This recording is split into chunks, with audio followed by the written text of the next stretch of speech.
शम्भुतम् अपि तदा समुपैति कार्यात् गोविन्दमादिपुरुषं तमहं भजामि दीपाचिरेव हि दशान्तरमभ्युपेत्य दीपायते विविधहेतुसमानधर्म यस्तद्दिगेव हि च विष्णुतया विभाति गोविन्दमादिपुरुषं तमहं भजामि यकारणानजले भजति स्म योगा निद्रामनन्तजगदन्धसरोमकूपा आधारशक्तिमवलम्ब्य फलं स्वमूर्तिं गोविन्दमादिपुरुषं तमहं भजामि यस्यैकनिष्ठकलं मतवं लभ्य जीवायते जगदन्धनान्ता विष्णुर्महान् स यस्य कलाविशेषो गोविन्दमादिपुरुषं तमहं भजामि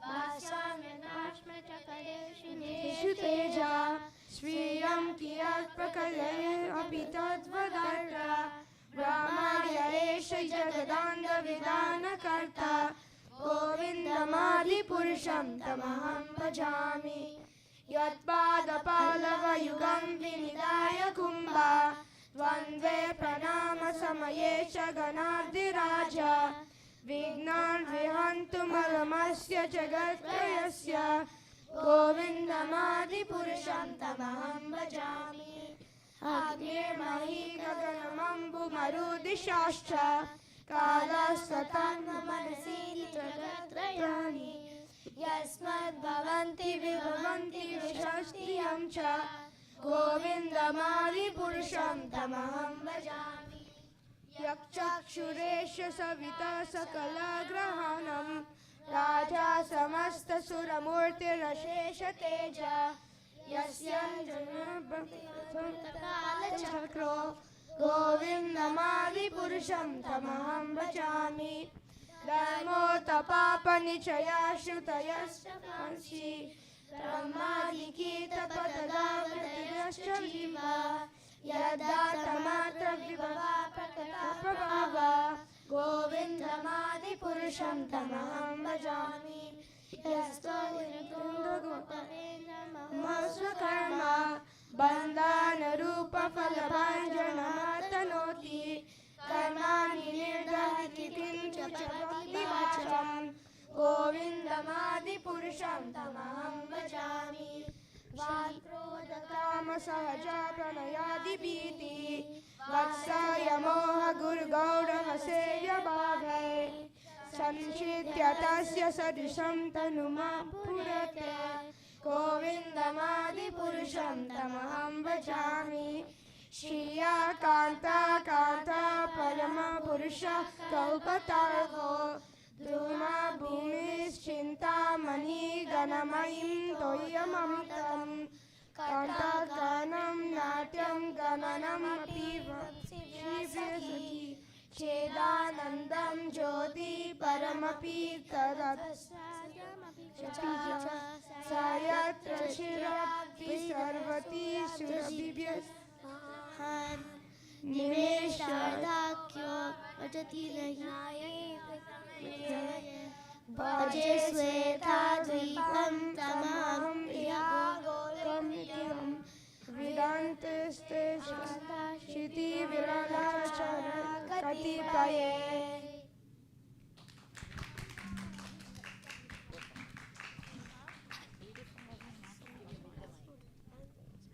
Thank you so much. So, as you can see, this is not easy for even adults to recite, but our kids tried and they did, I think they did a really good job. Some of these last verses we covered only in the last 2 classes. So, thank you to all the kids and also to all the parents for sending the kids. So, like Mataji was saying, the other thing that we were doing in class, other than this Brahma Samhita recitation, is so many of us, before we start our scriptural studies, we go through this course called DYS. It stands for Discover Yourself, and it's actually tailored for adults. But what we did was we took that course and we made it in such a way that kids could understand, and the main reason is that these days kids are actually no different than adults. They have so many questions, and when we are not able to answer their questions, their faith doesn't grow. So what we did was we tried to create an open forum where kids could bring in their questions and we could challenge them. So I know that some of us are already devotees here, and our kids know a lot already from us. But actually, when I challenge them in the class, I can see that they are not able to stand strong when they get challenged in that way, and this is what they face outside when they go to school. So one of my other goals in this class was to impart the relevant knowledge to the new kids, but also challenge our temple kids so that they know what they are saying and why they are doing what they are doing. So I think we had some very fun discussions in class, which are private to our class, cannot be shared in public. But basically, we covered in general 5 topics of Bhagavad Gita. So if we take the Bhagavad Gita and divide it into topics, there are 5 main topics of Bhagavad Gita. It starts with who is Ishwar, who is Jiva, us, what is Prakriti, what is Kal or time, and what is Karma, the activities.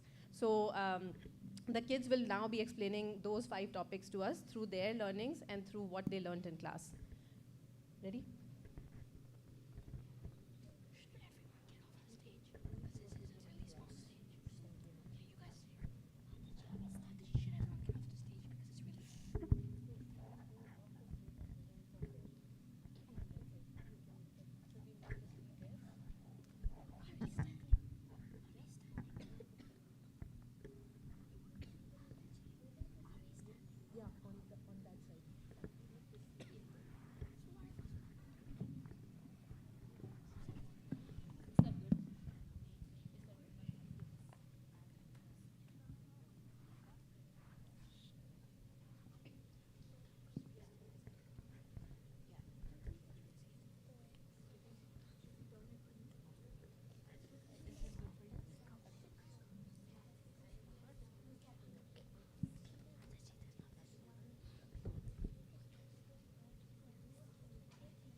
Ishvara. Is there one God or many gods? There are many devotees like Muhammad and Jesus, but there is only one supreme enjoyer, which is Krishna. This is stated in the Brahma Samhita 5.1. Ishvara Parama Krishna Satchidananda Vigraha Anandiradir Govinda Sarva Karana Karanam. Krishna is the origin, prime cause of all causes. He has an eternal, blissful spiritual body. Who is the supreme controller? The supreme controller must have all 6 opulences. But Krishna is the only one who has all 6 opulences. Now you may argue that Jesus and Muhammad also have all 6 opulences, but they don't. Jesus came as the Son of God, and Muhammad was following Jesus. This is stated in the Bible 1.8 and in the Quran 1.7. So how can Muhammad and Jesus be God if they aren't the supreme controllers? Krishna sent these demigods, Krishna's devotees, down to the Kali Yuga. Why did Krishna send them here? Krishna sent these devotees to change the passionate and ignorant humans to a goodness state of mind. All these demigods are devotees of Krishna. Krishna sent these devotees to teach everyone to the extent that they can learn, not too less and not too much. Krishna, the real God. Krishna himself says in the Bhagavad Gita that he is the real God himself. Coming to Jesus, he considers himself as a son of God and not God himself. And then Muhammad states that he follows Jesus, who is the son of God. So this proves that Krishna is the real God, because Krishna is the supreme controller, whereas Jesus and Muhammad are devotees of Krishna. Where does Krishna say he is the supreme God? He says this in Bhagavad Gita 10.8. Aham sarvasya prabhavo mata sarvam prabhavarte tate iti matva bhajante mam buddha bhava samanvita. I'm the source of all spiritual and material worlds. Everything emanates from me. Emanates from me. The wise who perfectly know this engage in my devotional service and worship me with all their hearts. Thank you. Thank you for listening to Ishra. The next one will be Jiva, the soul.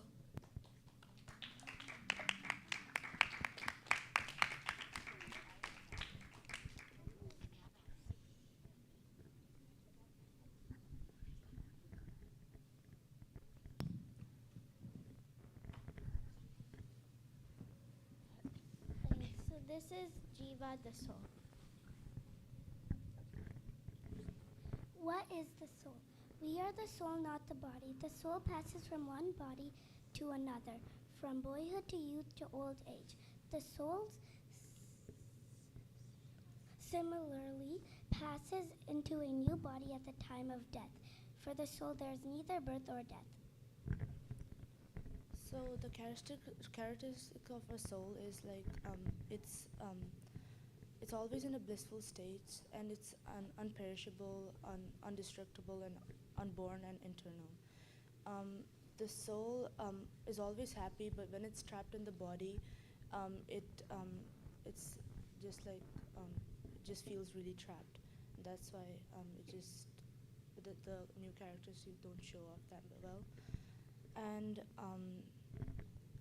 like when I said before, when it was undestructible and unperishable, it cannot be cut into pieces by any weapon, nor be burned by fire, nor be moistened by water or withered by wind. So the soul size is like when you take the tip of your hair and cut it into 100 pieces, and then take one of the 100 pieces and cut it again into 100 pieces. That's the size of the soul. Yeah. So you may be wondering, when the body dies, does the soul die? No, that doesn't happen, because when the body dies, the soul accepts a new body and giving up the dead ones. In Bhagavad Gita 2.27, Krishna says, one who has taken birth is sure to die, and after that, one is sure to take birth again. Even though many people know lots of facts about the soul, there's always more to learn, and that's why the soul is amazing. And these are some verses that prove our points in the previous slides. Dehinosmin yata dehe kaumaram yovanam jara tata dehantara prapte dhiras tatarna mohyati. So the translation is saying, as the embodied soul continuously passes in this body from boyhood to youth to old age, the soul similarly passes into another body at death. A sober person is not bewildered by such change. The next verse is Bhagavad Gita 2.17. Avinashi tu tadviti yena sarvam idam tatam vinasham avyayasya nakaschit kartumarhati. So the translation is saying that which pervades the entire body, you should know that it to be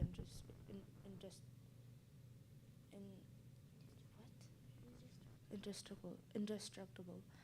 No one is able to destroy the imperishable soul.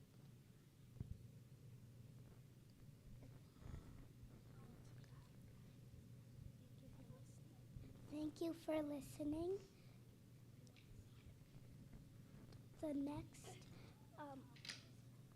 The next topic is Prakriti.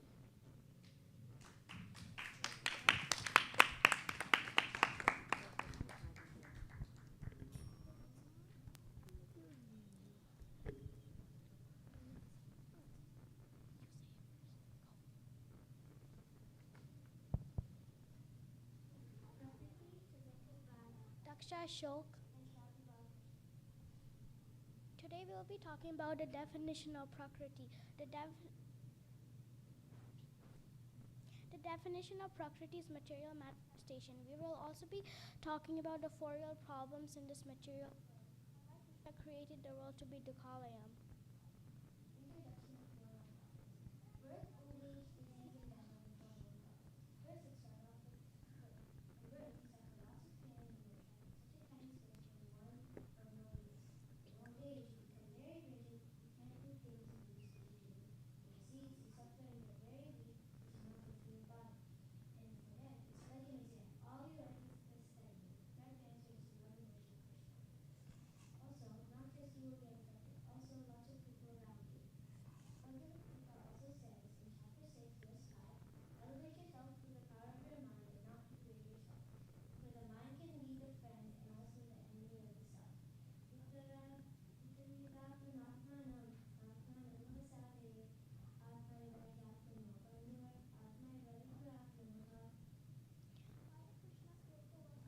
Dukalayam. Krishna created the world to be Dukalayam because we need to learn from our mistakes and worship Krishna with love and devotion, just like Queen Kunti did. Here, teachings of Queen Kunti, chapter 5, or 1, chapter 8, verse 22. Nama Pankaja Nabaya, Nama Pankaja Maline, Nama Pankaja Nechaya, Namaste Pankajang Hirye. My respectful you whose abdomen is marked with a depression.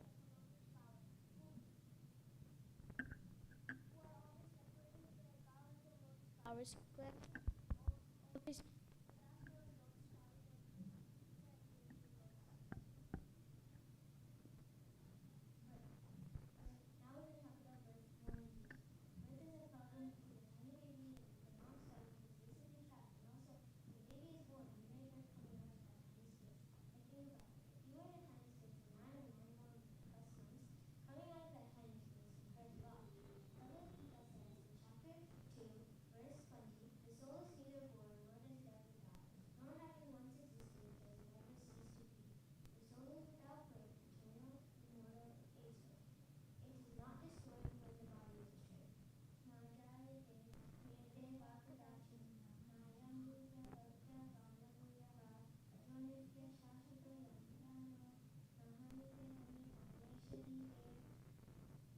Old age.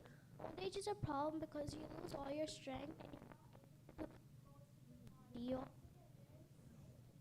going to go to Yamaraj's abode or Sri Madan Mohan's abode.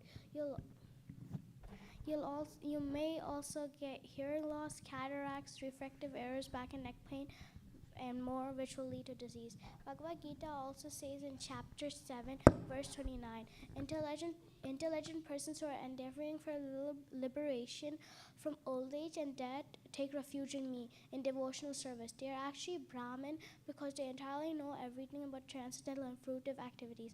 Jara marana mokshaya mama shriti yataniye te brahma tadvidu krishnam sa adhyatmam karmaka kakilam.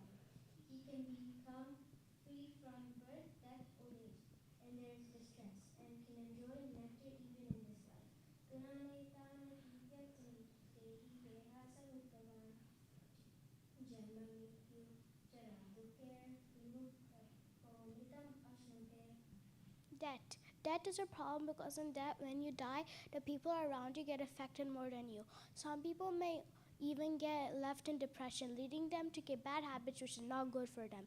Bhagavad Gita also says in chapter 2, verse 27, the one who has taken birth is sure to die, and after that, one is sure to take birth again.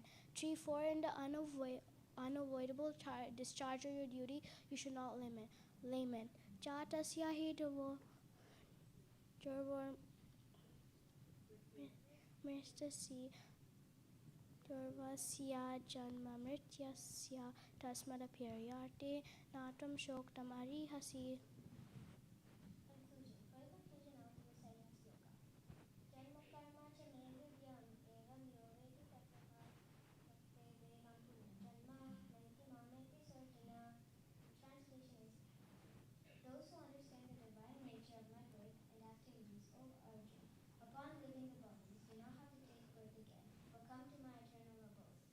Hare Krishna, everyone. Thank you for listening to our presentation. Now we're going to pass it on to Kala.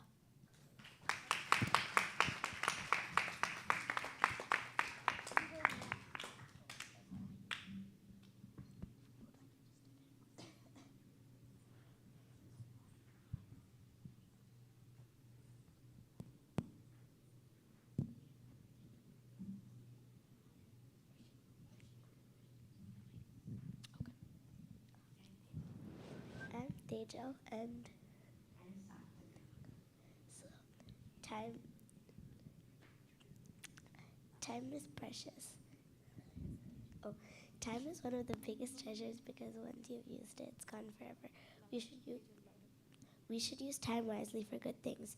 Time never waits for anyone. You can never escape time or skip it. As the most powerful force in the world, time is considered Krishna, as he says in the Bhagavad Gita 11.32. Time controls everything and Krishna controls time. With the rising and setting of the sun, everyone's life is diminished by the influence of time. How does time work in this material world? One kalpa equals 1 day of Brahma. One kalpa also equals 14 manmantras. One manmantra equals 71 mahayugas. One mahayuga equals 4 yugas. And these 4 yugas will be explained in the next few slides. Satyuga, the amazing pastime of Lord Nrsimha and Prahlad took place in this yuga. Satyuga lasts for 1,728,000 human years. Trita Yuga, the long but very interesting pastime we all know called Ramayana, took place in Treta Yuga. Treta Yuga lasts for 1,296,000 human years. Dwapar Yuga, this yuga, Lord Krishna appeared in the material world. This yuga is 846,000 human years and 64 human. And Kali Yuga, Chaitanya appeared in this world, and this yuga lasted for 432 human years, and he appeared 5,000 years ago. What is time? Lord Krishna says in Bhagavad Gita 11.32 that he is time, the creator and destroyer of all the worlds, and that he has come to this world to destroy all evil people. The Supreme Personality of Godhead said, Time I am the great destroyer of the worlds, and I have come here to destroy all people. With the exception of you, all the soldiers here on both sides will be slain. Thank you. Thank you. The next will be Karma.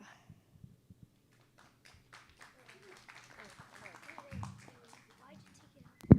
I'll take it. Oh, it works. I'm scared.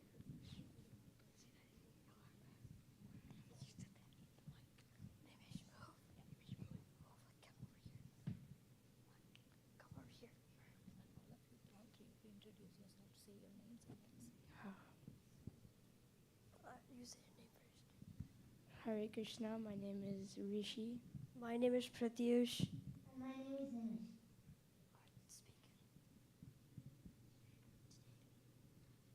The 3 types of karma we will be talking to you today about is karma, vikarma, and akarma.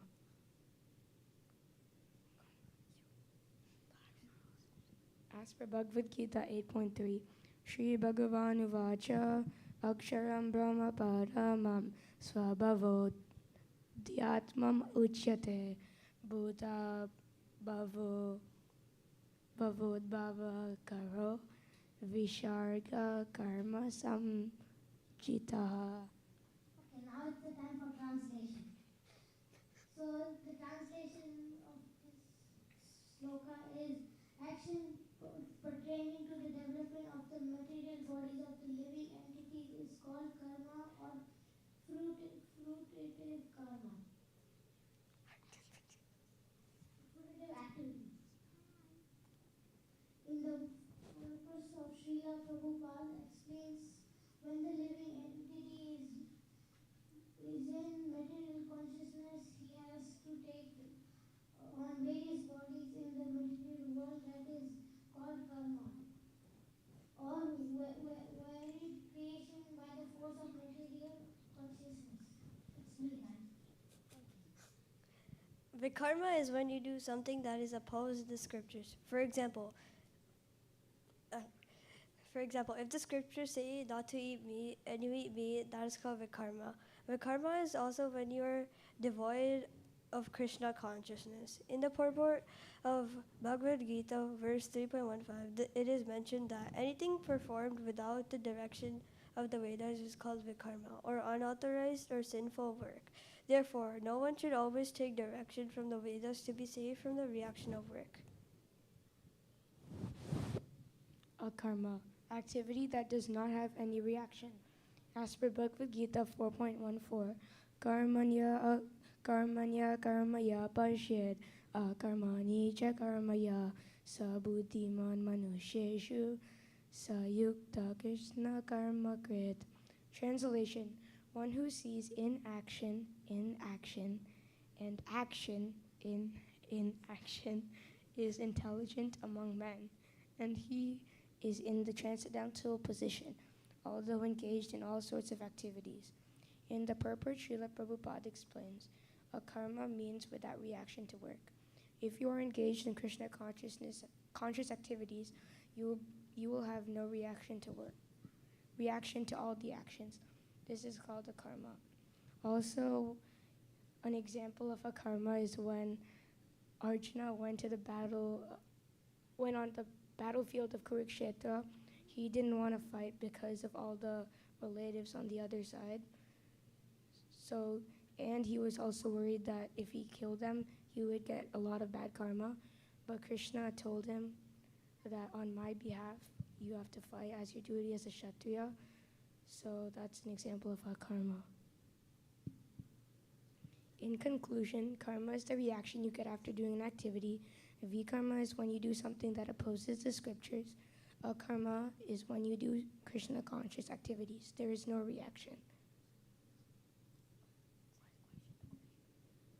So after this presentation, which karmic reaction do you guys think is better? Karma or vikarma?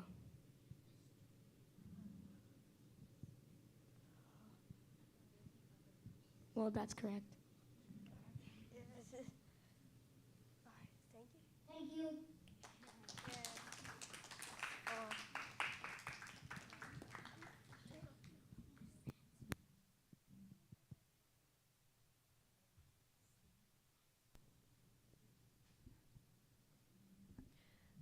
So thank you again, parents. This concludes our presentations for today. This also concludes our Vedic school classes for this year. For some of you who may not know, we have a very big festival at the last weekend of July. It's called Anand Mela, and we are beginning dance registrations for that. It will be, the practices will be here, I think, in the temple. Bhakti Priya Mataji, in the temple? Yeah. We will have a team of choreographers who will help prepare the kids. So if you guys are interested in your please, I will be sending out that information in our group, so please look out for that. And we have some small books for kids as presents, so please don't go without taking them. I will be back there, and the kids can collect those from me. Thank you again. If you have any feedback or anything that you would like to share with me, please do that, and we will be happy to improve or change things in the Vedic school as per your experiences. Thank you. Hare Krishna. Thank you. All this is here because of the teachers. Let's have a big round of applause for teachers.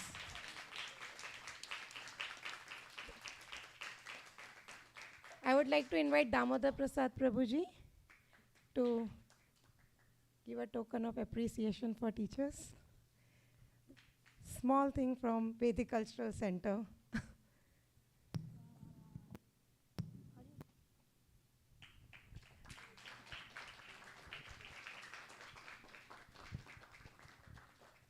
Teachers are always enthusiastic to teach. They need the commitment from parents. So now big round of applause for parents. Thank you, Hare Krishna. Thank you so much, Bhakti Priya Mataji. It has been our pleasure to teach your kids, and You may not know, but they are very, very inquisitive, and they come up with really good questions. So they always kept us on our toes with asking really good questions. So we are very fortunate to have them in our class. Thank you so much. Thank you, everyone.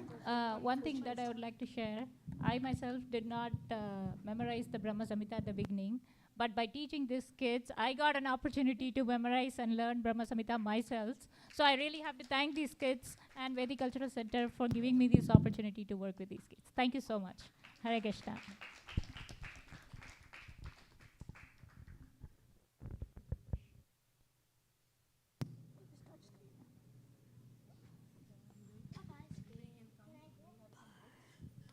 Yay.